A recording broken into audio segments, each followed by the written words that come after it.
बिस्मिल्लाहिर्रहमानिर्रहीम। मैं एक बार फिर आपका Hakeem Parvez pulse reader scientific channel में आपका स्वागत करता हूं। मैंने इससे पहले पिछली वीडियो में आपको थायराइड के बारे में बता चुका हूं, उसमें सिम्टम्स यानी लक्षण और उसकी कॉज यानी किस वजह से थायराइड होता है। आज मैं आपको बताऊंगा कि थायराइड में वो 99% लोग जो ज़िंदगी भर गोली खाते रह जाते हैं और उनको आखिर में सिवाय परेशानियों के कोई दूसरी चीज़ हाथ नहीं आती, उनका थायराइड कभी क्योर नहीं होता। और वो 1% लोग जो इस बीमारी को पूरी तरीके से जान के इलाज कराते हैं, डायग्नोस कराते हैं, डाइट का ख्याल रखते हैं और अपनी लाइफस्टाइल का ख्याल रखते हैं, वो इस बीमारी से छुटकारा भी पा जाते हैं। तो मैं आपको थायराइड के बारे में कुछ मेनली बातें बताना चाहता हूँ, वो आपको बड़ा ध्यान से सुनना है। थायराइड होता क्या है और थायराइड का हमारी बॉडी में काम क्या है। थायराइड हमारी बॉडी के टोटली मेटाबॉलिज्म में काम आता है, चाहे वो हमारे बाल का उगना हो, चाहे हमारे बॉडी के हार्मोन्स हो, चाहे डाइजेशन हो, चाहे ग्रोथ हो, चाहे मेल फीमेल में इम्पोर्टेंसी हो। बॉडी के टोटली मेटाबॉलिज्म में थायराइड का अहम रोल होता है। 99% लोग करते क्या है कि थायराइड ग्लैंड को भूल जाते हैं और कोई नीम हकीम डॉक्टर उन टेस्ट कराने के बाद ही कह देता है कि आपको थायराइड हो गया है और वो बाहर से गोली लेना शुरू कर देते हैं।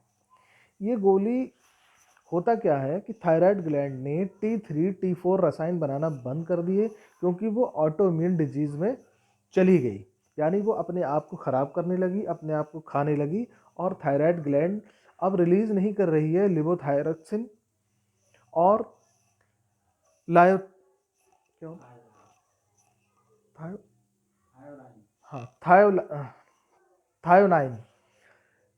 अब हम ये जान लेते हैं कि लिवोथायरक्सिन बॉडी में कितने परसेंट रिलीज होता है और थायोनाइन कितने परसेंट रिलीज होता है।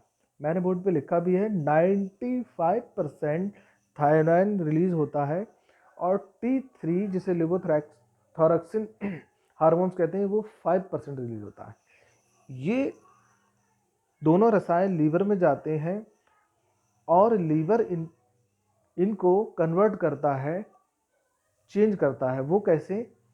क्योंकि हमारी बॉडी को ज़रूरत होती है लिवोथायरक्सिन की ज़्यादा, तो लीवर के मेटाबॉलिज्म में ये ताकत होती है कि वो T4 को T3 में बदल देता है।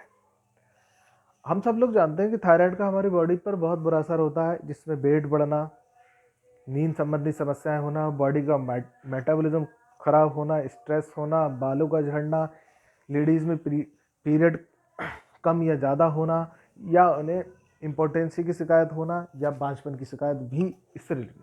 और कईयों को तो ये भी देखा गया कि उन्हें ऑपरेशन से थायराइड ग्लैंड निकलवाना ही पड़ती है। तो लीवर का इसमें बहुत अहम रोल है, जो हमारे बॉडी में पूरे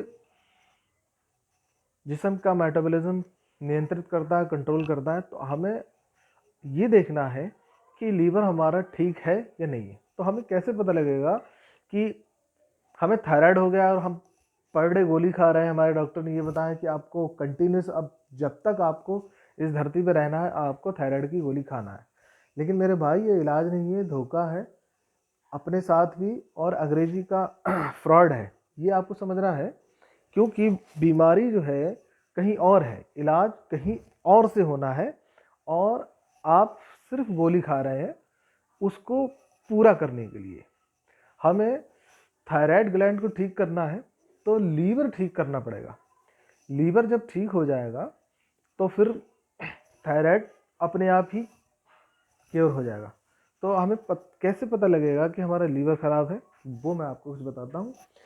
जब लीवर ख़राब होगा तो आपको ये सिम्टम्स होंगे: एसिडिटी होगी, गैस होगी, अफारा होगा, फ्लूचेंसी होगी। अल्कोहल जो लोग ज़्यादा पीते हैं वो भी जानते हैं कि क्या कहें, ज़्यादा अल्कोहल का इस्तेमाल लीवर को ख़राब कर देता है।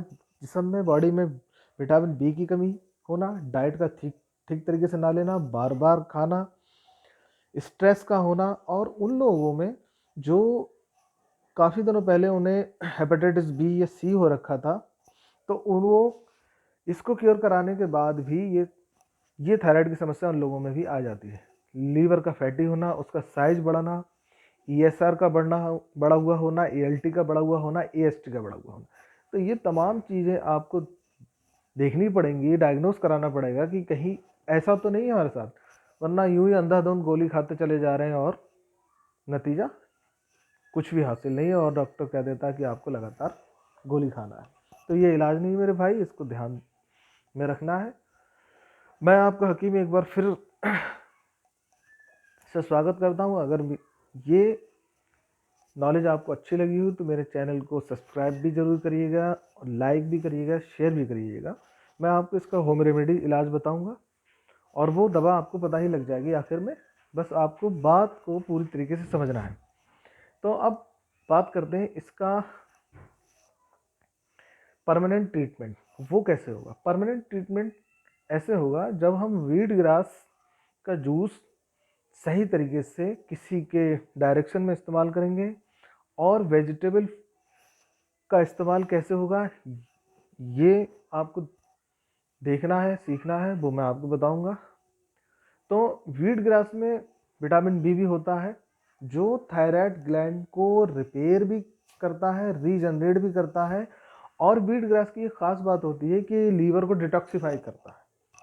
तो जब ये दोनों चीज़ें होने लगेंगी तो थायराइड आपका अपने आप ही चला जाएगा। तो अगर आपने इतनी बात समझ में आती है तो आप मुझसे संपर्क कर सकते हैं, थायराइड का परमानेंटली इलाज ले सकते हैं। मैं नब्ज़ देखता हूँ, नब्ज़ देख के आपके मिजाज के अकॉर्डिंग दवा दूंगा, जो आपको होगी वो बात बताऊंगा। तो थायराइड का परमानेंट इलाज मैंने बताया है। अगली वीडियो में मैं आपको दूसरी बात बताऊंगा। तब तक के लिए मुझे इजाज़त दीजिए। Thank you very much. दुआ में याद रखिए।